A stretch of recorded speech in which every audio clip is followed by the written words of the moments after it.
McFadden. And hi, I'm Terrell Blackwell Bell, and this is Bentley Community News.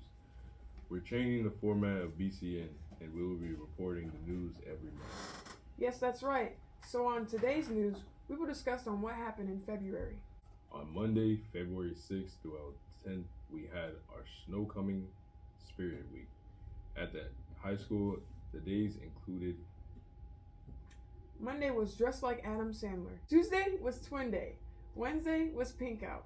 Thursday was I'm a 10 But, and Friday was Enchanted Day, which was also the theme of the dance. Good Dressing Up Bulldogs. Saturday, the 11th, was the day of the high school dance. It was an all-around fun night, and we closed the dance by announcing Snow Coming King and Queen. The winners were for freshmen Lillian Berger, Colin Alvarez, sophomores Alexa Johnson and John Kidd, juniors Christian Buckner and Jean Monet Hodge, and your seniors Sydney Turney and Michael Richard. Our 2023 Snow Coming was one for the books. Other Bentley news: on February 28th, the high schoolers had a Black History Month program. There were many activities for the high school students to rotate throughout and participate in. There were stations in each class which had activities that included marbles, African dancing, skipping rope, and ball toss. The students also had a station set up in the cafeteria where they ate food that were staples in Black history. These included macaroni and cheese, green beans, cornbread, fried okra, yams, and baked beans. Middle school and bar high programs were cut short due to lack of time, but they did participate in the food tasting. We took some time during the month on February to have Bentley students report about the influential people in Black history. A huge collection of Miss Tucker's students helped research and edit the reporters' scripts. Here's a look into the past. Hi, my name is Eva Robinson, and I am in the 6th grade. This information was researched by an 8th grader, Marissa Devon. Harriet Tubman was an escaped slave, but she didn't want to be the only one out, so she went back 19 times to save about 300 slaves to give them a free life. She died around March 1913. She did all this by using the Underground Railroad, edited by a lead. My name is Rosalind LaBelle, and I'm in the 6th grade. This information was researched by Miss Tucker. The Civil Rights Movement was a struggle for social justice that took place mainly during the 1950s and 1960s for Black Americans to gain equal rights under the law in the United States. Social justice is still an issue that our social society struggles with today, edited by Miss Tucker. My name is Jemiah, and I'm in the 6th grade. This information was researched by an 8th grader, Layla Malkis. Marcus Moses Gravy Jr. was born August 17, 1887 in St. Anne's Bay, Jamaica. His parents were Malkis Moses Gravy Sr., a stonemason, and Sarah Jane Richards, a domestic worker. Gravies had 11 children, 9 of whom died in early childhood. Only Marcus Gravy and his eldest sister, India, lived to adulthood. My name is Garrett Smith, and I'm in 6th grade. This information was researched by 6th grader Jacob Randy George Washington Carver.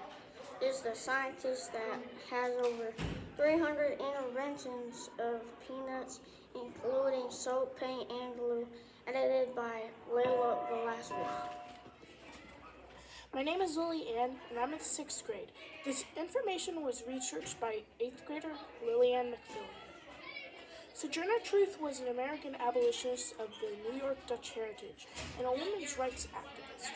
She was born in Ulster County, New York in 1797. She died at Battle Creek, Michigan on November 26, 1883. She was also buried at Battle Creek, Michigan at a cemetery called Oak Hill Cemetery. She lost her finger due to a farming accident.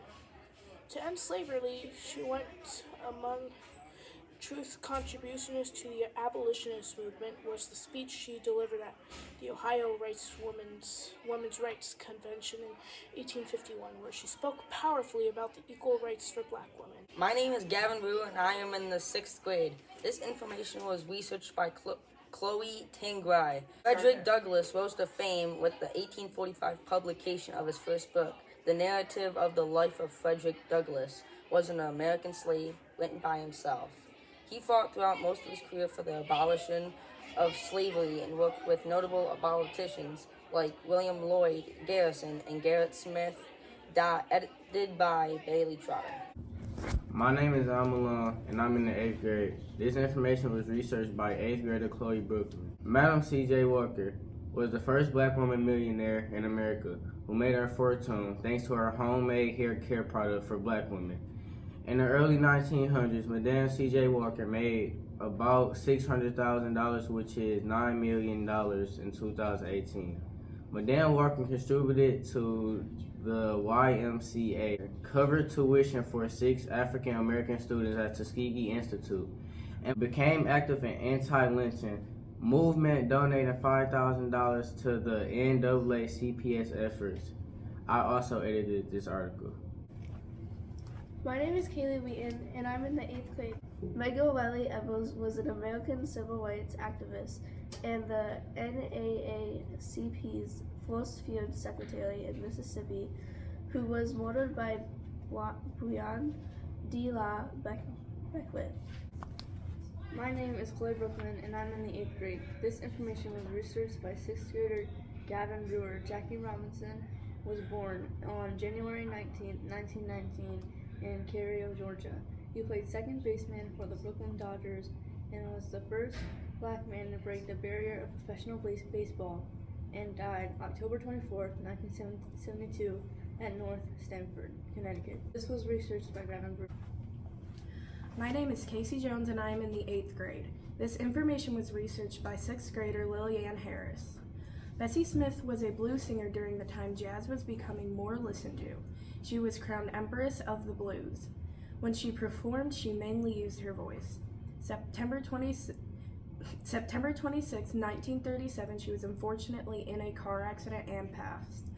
Bessie Smith was one of the greatest, if not the greatest, blues singer in history. My name is Mike, and I'm in the 8th grade. This information was researched by 8th grader Layla Washington. Juneteenth is a holiday celebrating the freedom of slaves in the United States. The name Juneteenth is a combination of the words June and 19th. The day is celebrated in the United States mostly by African Americans. It is most celebrated in the state of Texas, where it has been an official state holiday since 1980. Juneteenth became an official holiday on June 17, 2021.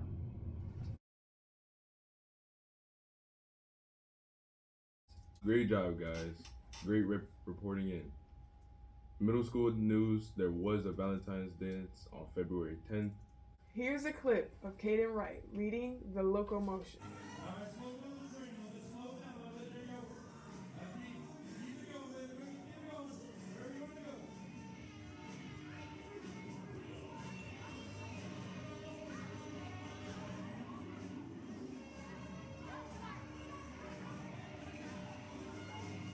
And in Bar High news, the 100th day for kindergartners and the 1000th day for the 5th graders happened in February. Miss Roberts and Miss Seeley's class celebrated their 1000th day of school. They built a Fruit Loop necklace. 1,000 Fruit Loops had to be created, words to equal 1,000 points. 1,000 seconds of physical activity and build a marshmallow city within 1,000 marshmallows and toothpicks. Fun was had by all, and for the 100th day for the kindergartners, they dressed up as elderly and did fun activities for the day. And now for upcoming events. On BCN News, this Friday, there are middle school and high school auditions for Disney Aladdin Junior Friday, March 10th. 3 to 5 p.m. See Mrs. Tucker for the information. Bar High and Middle School at Easter is right around the corner, and on April 1st, from 1 o'clock to 3 o'clock p.m., there is an Easter egg hunt at Atherton Elementary School on 3444 South Genesee Road, Burton, Michigan. Find a flyer in your school's front office. On Valentine's Day, sadly, there was no school, but we did get some interviews from middle school and high school. Please enjoy these interviews with Jada Pinson. You have a Valentine? Yeah. Yep. Yep. Yep. Yes, Ryan Reynolds. What do you think is the best Valentine's Day gift? Flowers. Do you have a Valentine, and what's your favorite thing to do for Valentine's Day? I do not have a Valentine, but I like to chill at the crib and spend. What do you think is a good gift for Valentine's Day? Probably anything meaningful to like your significant other, or like anything Valentine's themed, like a teddy bear, chocolate, stuff like that. Hey, that's all I got. What do you think is a good gift for Valentine's Day? A good gift for Valentine's Day would be, at least in my case, whatever my wife wants or my girls want. Haley, what do you think about Valentine's Day? I think it's very cool. Thanks for the interview, Shada. And now for Joke of the Week with Marika McFadden. Why was the picture sent to jail? I don't know. It was framed. Why was 6 afraid of 7? I don't know. Because 7, 8, 9. I wrote a song about a tortilla. It's more of a rap. Marika, those were some hilarious jokes you got there. Thanks. And now for Sports Zone with myself and Shane Goins. Hi, I'm Shane Goins. And I'm Terrell Blackwell, and this is Bentley Sports Zone. For episode 28, the boys varsity basketball had 2 wins and 4 losses in February. The girls varsity basketball had 4 lose and 1 W. 7th grade volleyball team is 9-0 in the season with 3 games remaining. 8th grade volleyball is 7-2 with 3 games remaining. Blake Woodlift and Josh Downs have been qualified for the state powerlifting meet. Congratulations, guys. Josh will compete March 4th at Adrian High School. Blake will compete at Kersley High School on Saturday, March 11th at 1 p.m. We wish you guys the best of luck. Nathan Williams qualified for individual bowling state tournament. Whoop, whoop! Saturday, 3 out of 4 at M66 Bowl in Battle Creek. 8 a.m. We wish you good luck, Nathan. And bowling originals for game March 11th at Kersley High School. The American Football Conference AFC champion Kansas City Chiefs defeated the National Football Conference's NFC champion Philadelphia Eagles 38-35. Kansas City trailed 24-14 at halftime, but scored on all 4 of its second half possessions. The game was played on February 12, 2023 at State Farm Stadium in... Rihanna made her hugely anticipated return to perform and announce her pregnancy. Chris Stapleton performed the national anthem prior to the Super Bowl between the Eagles and the Chiefs at State Farm Stadium. That's all we have for Sports Zone this month. Thanks for tuning in. I'm Shane Goins. And I'm Terrell Blackwell. We'll see you next month. All right, sports guys. Nice work, Shane and Terrell. Thank you. And thank you, viewers, for tuning into this month's episode. I'm Terrell Blackwell. And I'm Marika McFadden. And we'll see you next month.